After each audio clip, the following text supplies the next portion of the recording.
Hello and welcome to my channel. My name is Lynn and today I'll be making a shaker snow globe using the Whimsy Stamps Penguin Thinking of You Digi Stamp, and I'll be making this card for the Passionate Paper Creations and Friends Facebook group.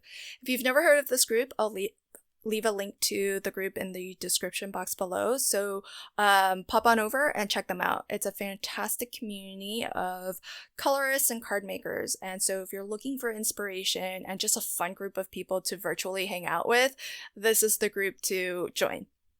So today I'll be coloring with my colored pencils.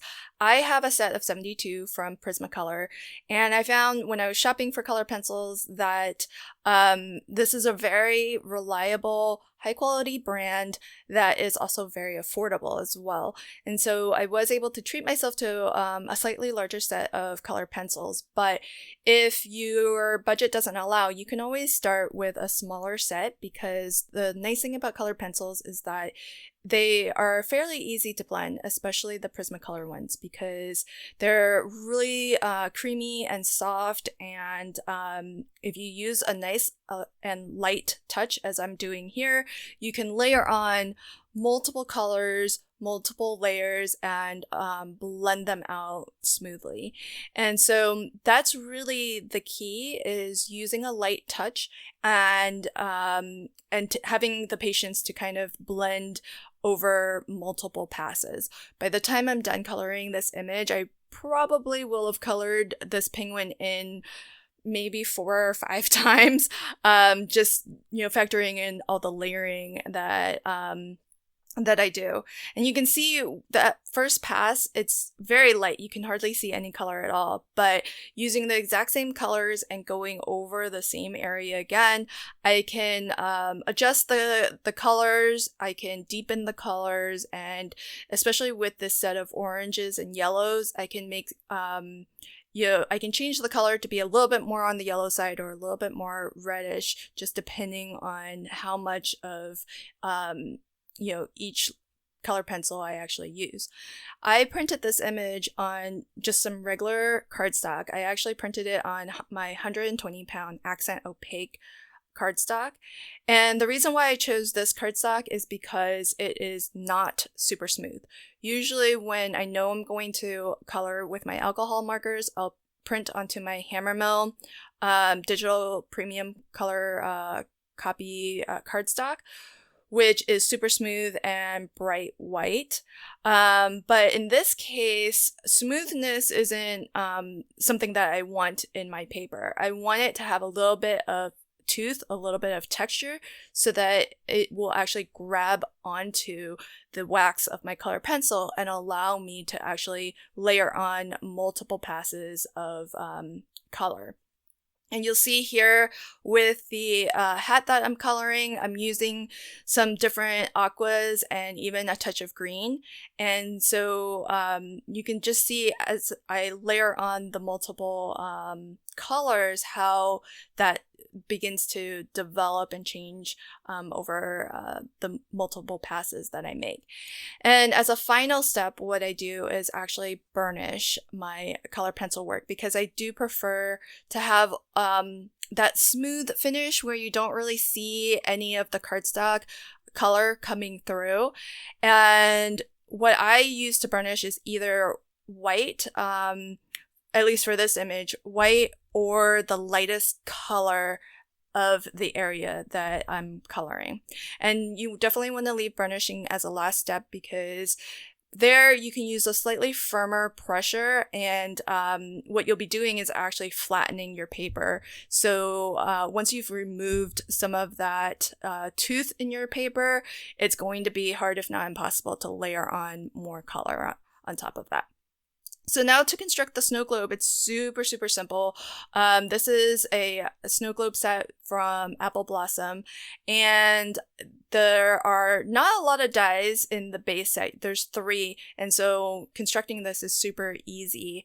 But I do have the additional die set that allows you to cut out these different decorative frames, and so that's what I've used at the bottom and for the snow globe ring that I've cut out of green pearlescent cardstock. And this is a tool that I don't pull out all that often, and I really should, because it's fantastic. You can smoothly set this dial to whatever diameter circle you want, and then easily cut through your cardstock, or in this case acetate. And it cut through the acetate no problem. So all I did was just measure my shaker frame and cut a second piece of acetate exactly the same size.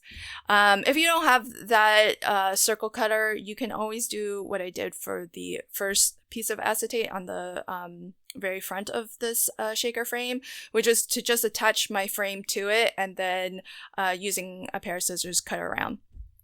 I'll be only using one layer of foam for this shaker card because I'm gonna just fill it with some fake snow, which isn't very dimensional at all. So with the one layer, they'll still be able to get a lot of shaker fill into this window and still have a little bit of movement. So so that worked out really well.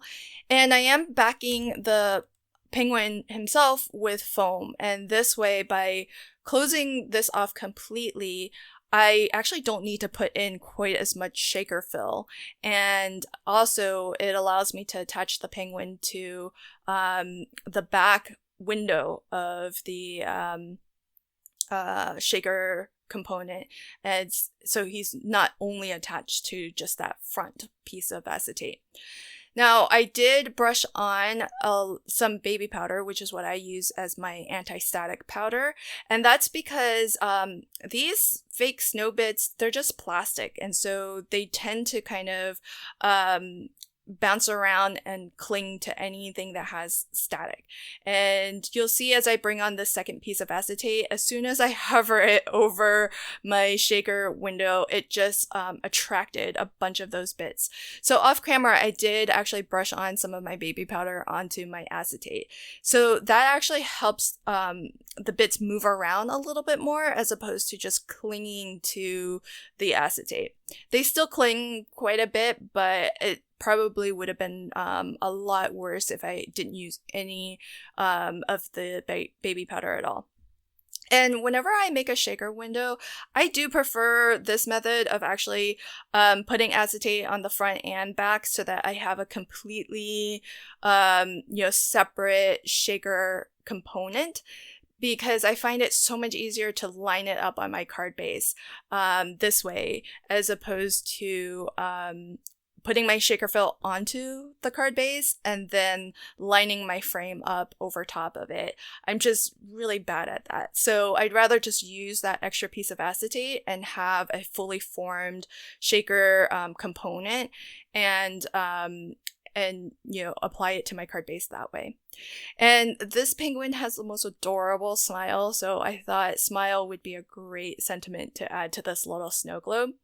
And I really love how he turned out, and it's such a easy, fun card to put together, and I definitely need to be pulling out my colored pencils more because I love coloring with them.